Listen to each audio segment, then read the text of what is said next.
Hey everybody, with grace and gratitude, I welcome you into my home. Been having a lot of thoughts today, a lot of things have been going in and out. I just watched this amazing documentary called The Master. It is about Master Zhou. He is a Qigong Kung Fu master, very revered. I actually just did I'm pointing down like in the catalog. I just did a film review about it, so if you're interested, go check that out. Amazing.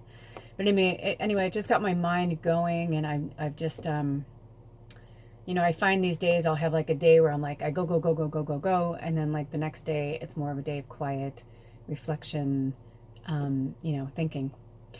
And I've been realizing how much the collective is disintegrating in so many ways. It's been such an interesting thing to observe.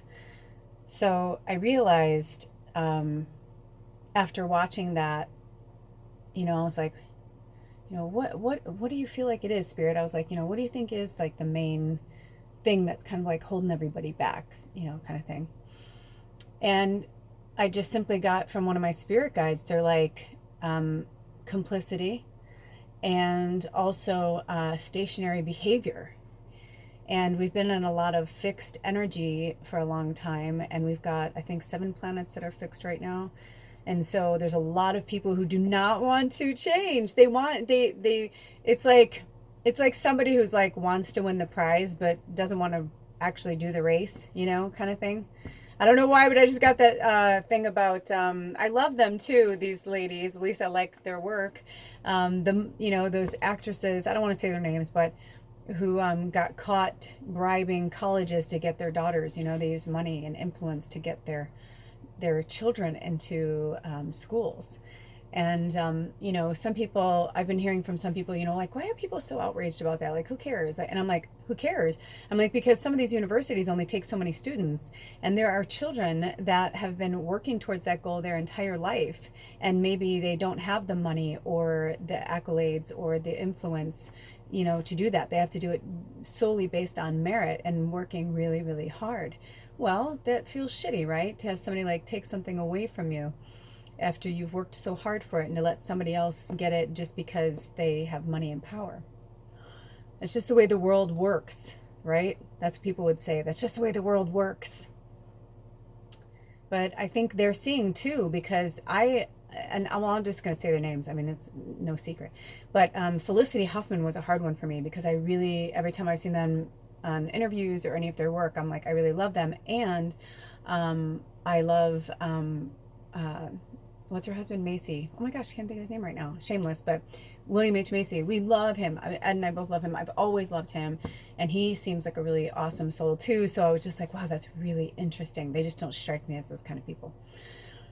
But that's what I think all of this is about, right? And one of the main reasons why I think people are struggling so much is that, in a weird way, some people actually like to be on the hamster wheel. It's comfortable. They know what to expect. They put in their time. They get their, it's like you run around. And if you think about it, it's like a dog being trained, right? When a puppy's being trained, they know that if they do this one movement, that they get the treat, and it's like, that's basically what we've all been, is like these animals to them, really, where they're just like, here, you do this for me, and then I'll give you, here's some money, you can pay your bills, you can buy a house, that's your freedom. Your freedom is you can buy whatever you want with it, but in order for, what I mean? And I just was looking at that, and how most people, and not most people, but a large majority of people who are in, that are struggling right now in the 3D energy, or those who are mentally in the 5D energy, but they can't bring themselves to live there fully. So they're like, straddling. They're in the 4D somewhere, lost. A lot of them are lost, and a lot of you are really, really powerful leaders, and that's why you're lost, right? Because you've lost your flock. You don't know. You're aimless. If you're not helping, teaching, supporting, then it doesn't feel right to you, right?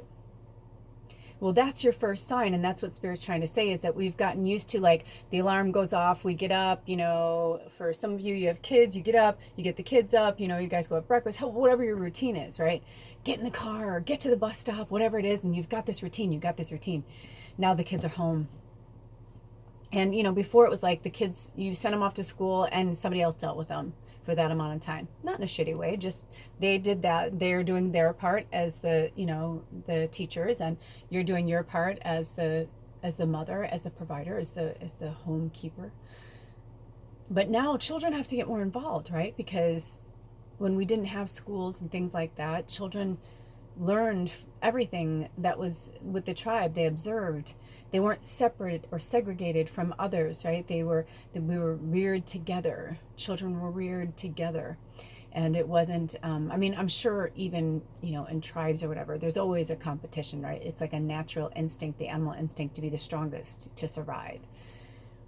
But I believe that what's happening right now, the upset that's happening in a lot of energies with a lot of you, because the interesting thing is so many of you, if it makes you feel any better, so many of you have reached out to me with the exact same things. You're all saying the exact same things. I'm struggling, Lula. I can't handle this energy, Lula. What the fuck, Lula? I don't know what's going on. Like, I'm doing my stuff. I'm blah, blah, blah, but what's happening? Well, if you're still feeling erratic, if you're still feeling anxiety, that means you're still in somewhere in your life, you're feeding into the fear, into the system. You're not in the love-centered space, right?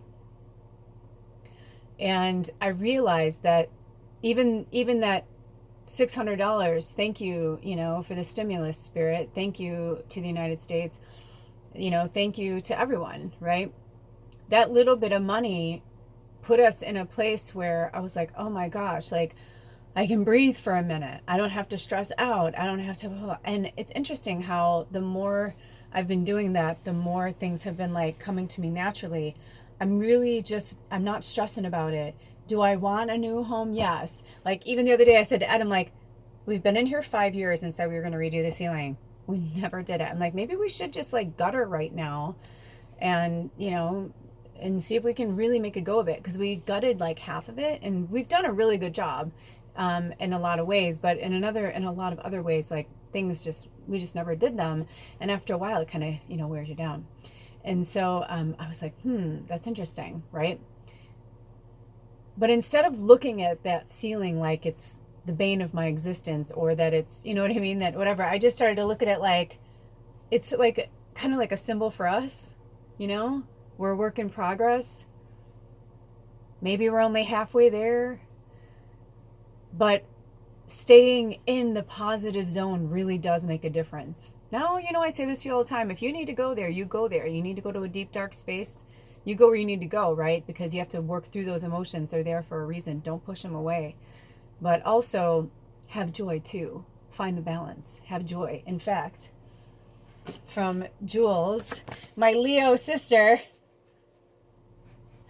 well, I'm not a Leo, but I was thinking it was so funny. We just did laundry yesterday and I was like, oh my gosh, my sweatshirt. Cause you know, we live in big campers. So we do our laundry once a month, hopefully. Sometimes it spreads out like 6 weeks and I got to hand wash it or whatever, but that's okay. Especially now I can't handle too much, but it was interesting today that, this sweatshirt was calling to me. And now at this point I have so many like different sweatshirts, sweaters or whatever. And, but when they're dirty and then they go away. So if I don't see them for several weeks, I forget about them for a second. And I just thought it was interesting that I feel like I just want to wear this all week, and it's blue and this is green, and green's like heart chakra, like red's really good for protection and passion. And like, I just have been feeling like these energies around me the last few days. And I was laughing because I thought, oh my gosh, how funny that one of the most powerful healers I know, this Leo rock star, I was like, we were messaging back and forth yesterday, and we decided to talk on Friday, and we got off the phone and I thought, oh, that's so funny because it's a full moon in Leo on Thursday. And I was like, it's not an accident that we're talking around that energy, right? Because it's such a heart-centered energy. Leos are, they're Leos are so lovable. I've had some really great Leos in my life, and one of my childhood friends growing up was the most grand Leo I've ever met. I bet she's got a lot of Leo in her chart. If not, she's got a lot of fire in her chart. I'm sure of it. But the thing that's so lovable about Leos is they kind of have this energy of love me, love me. I need to be loved. Love me, love me, love me. And it took me quite a long time, and actually with this Leo sister that I'm talking about, it's through this Leo sister that has helped me to understand other Leos in my life. Now I know we're not the same, and we have rising and sun and moon and all that stuff, and it totally affects our chart. But I'm saying that there are some people that it's almost like they're the poster child for that sign. Like when they say all the things for the sign, you're like, oh my gosh, that's like them to a T, right? But right now we are also in Aquarius, which is an air energy, and air and fire are very unpredictable. There's also a lot of emotion that comes from Leo, right? They're really sentimental. They take things really personally. They take things to the heart, the heart of the lion, the heart of the Leo. So over this time, over this week, these are always timeless, right? And if you have a Leo in your life, love them a little harder this week and cut them a little slack this week because, that's a lot. A Leo in Aquarius is a lot, especially right now with this being the first Aquarius season as we've entered the age of Aquarius and with so many fixed planets. Oh my gosh, Bracha, Pam Gregory, there have been so many people who are channeling like crazy, and they've got some really great astrology reports. I'll put them below. But it's right now, it's so important that we go with the flow. Honestly, I really can't give you any better advice than that, than to go with the flow.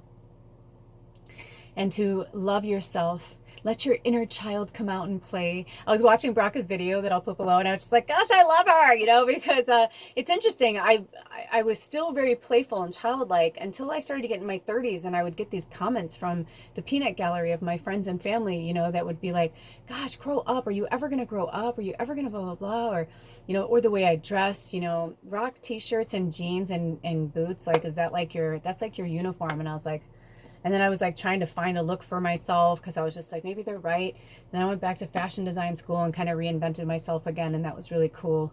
Kind of brought me back to my 20s when I lived in LA. But I just started to realize like all these influences and all these like, literally the outside influences. So the social media, TV shows, movies, all that stuff, just be really, really mindful of what you're putting your attention on right now.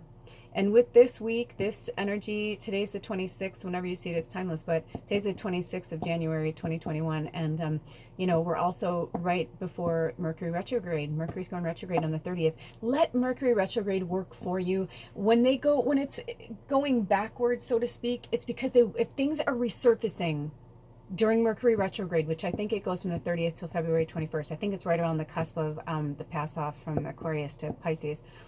But when that happens, do your very, very best to just stop and look at it. But look at it, call on the eagle or the phoenix. Rise above it. Take yourself out of it. Take your personal. It's not personal, right? Especially in this Leo energy. Everybody's going to feel like everything's personal. It's going to feel very personal, very emotional. Everyone's going to feel very attacked, right? So when that happens, Baba just went on the bed. When that happens, it's going to be imperative that you stay as centered as possible and just bring your childlike love out. Pam Gregory said something in the video I'm going to put below, and she said, when you're faced with something that you don't know how to handle it, maybe bad, negative energy, or someone's coming at you or whatever, she said, ask yourself, what would love do? And I was like, that's the cutest thing ever. What would love do, right? So while all this is happening, or when things are going on even with yourself, what would love do? How would you talk to you? How would you talk to your inner child right now? Let your inner child be playful. Let your inner child cry if they need to. Whatever it is that you need right now, allow yourself to do that. And if it's food or something that is like a comfort, try and do it in the healthiest way possible. Maybe you can find a real healthy version of that. I'm hearing addiction, right? Because for some of us, it's here. It's like, you've known about it for years. You've worked with me for a long time, but now it's really fucking here. And you're like, I don't know what to do with this. Or I'm so like, and you're realizing like, it's your power. It's you. It's you. You've changed. Everything else has changed. in terms of like the energy, right? Like the energy has changed, but like a lot of people are still stuck in their same world and the same cycles and the same Groundhog Day. But you've changed. That's why you're uncomfortable. Spirit is making you uncomfortable so that you can see it from high above, like the eagle or the phoenix. What do you need to change in your life now? Not next month, not next year. It'll keep coming for you. How many times have I said that? It'll keep coming for you. It happens to me too. So over this powerful full moon, it's going to illuminate all of these things, pulling skeletons out of the closet, right? The heart-centered ones, to get us to really look at shit. That's what a lot of this is going to be over the next few years, is the kind of breaking down of this old paradigm of like me, mine, and to no, us, we. We all look out for each other. We care about each other, not just it's mine or no, or I don't want to lose it. I mean, so many people. It's been unbelievable, especially some of you who have kids who are like, I'm just afraid of my like what's going to happen. I'm like, don't concern yourself with that. Take the blinders off. Stay in your lane. You got this. Just be a little more gentle with yourself this week than normal. Let the air of Aquarius just flow with the air, because fire. That's why fire is so unpredictable. It's one of the, I mean, all of the elements are powerful, right? And they can all destroy or they can all grow. They can all give us life. They can give us warmth and comfort. But at the same time, if they are wielded a certain way, there's nothing you can do. So when fire is getting out of control and the wind is taking it everywhere, stop, take a breath, and say, what would love do? I love you guys. I'll see you next time. Be who you are all the time. Blessed be. Aho.